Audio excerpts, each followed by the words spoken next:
वो वीडियो बना रहा है उसमें यूट्यूब पे भी डाल देगा वो बीच में एडिट कर लो।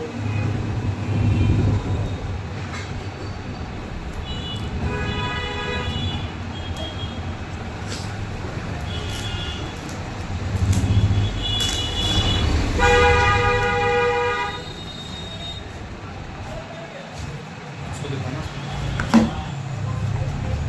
स्माइल करो दोनों तरफ दिखाओ इसकी लीड का है। मैंने आरएस को लिखा हुआ कौन सा स्टेप करना है